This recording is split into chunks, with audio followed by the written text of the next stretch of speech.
Welcome at the next part of the lecture, Calculus of Variations. Today we shall consider the error estimate of Ritz and Galerkin methods.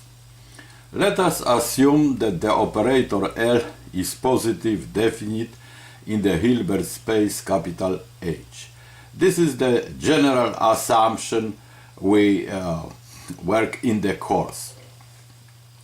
Under this assumption, the Ritz and Galerkin's methods determine the same approximate solution UN of the abstract equation Lu equals F for F in the Hilbert space capital H, so that the variational equation holds Lun times eta equals F eta for all eta in the subspace capital Hn of the energetic space HL generated by the positive definite operator L. The following theorem holds: if U is a solution of the original variational equation and Un is a solution of this equation, then the error Un minus U, of the difference between approximate solution and the exact one, satisfies the following inequality. The norm of the difference Un minus U in the energetic space norm is less or equal than eta minus the exact solution also in the energetic norm capital N, and this inequality holds for all eta in the finite dimensional space Hn.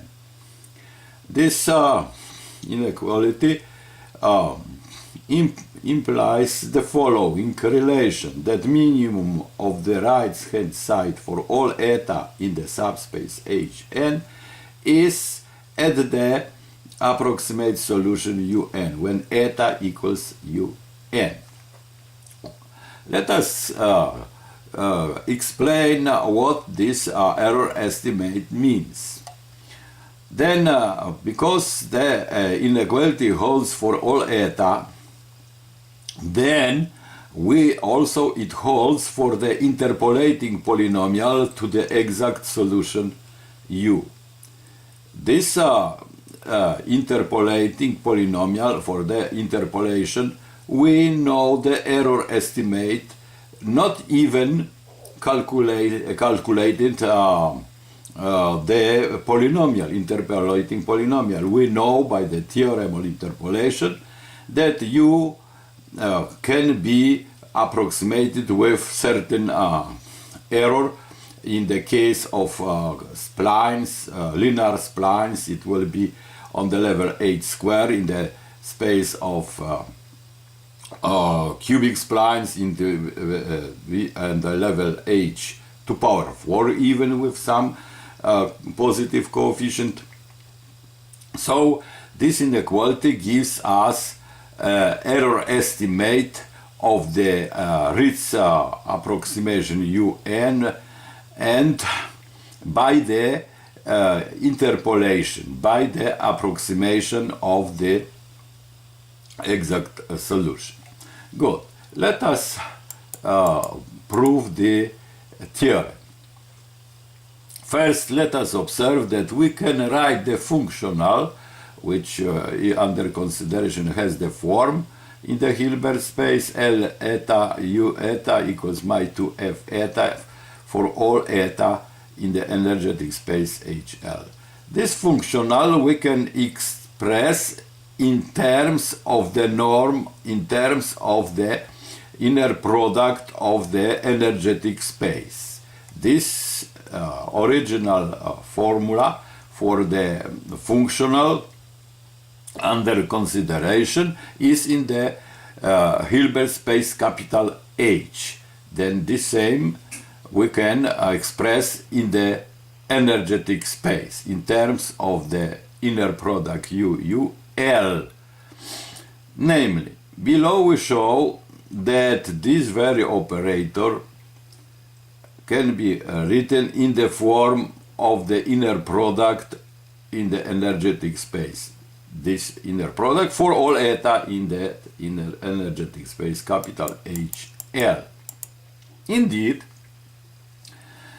we have the form of the functional, as we have said above, L eta eta minus 2F eta. This is the form in the original Hilbert space, capital H. Now we observe that U is the solution of the abstract equation LU equals F. So for the F, we can substitute here LU. Now, next, let us take one term of this inner product and join with that form. So we shall have L eta minus U, one of term of this, times eta, this eta and this eta. And we remain with another term of that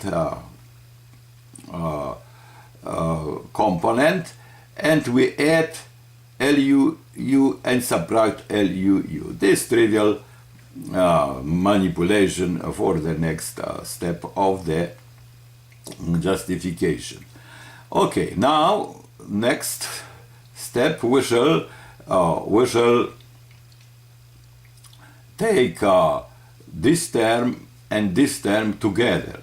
So this term remains as it is, but here we have LU and here LU. So there is common factor in the inner product. So we take LU, so we remain with eta, this eta minus this U, here, with minus here.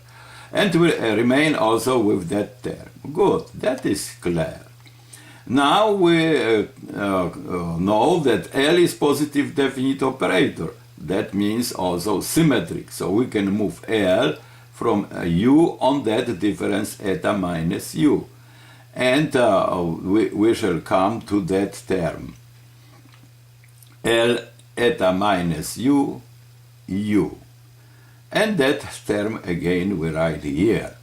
Now again we observe that we have common product L eta minus U, L eta minus U. If we take a front, we come to this term.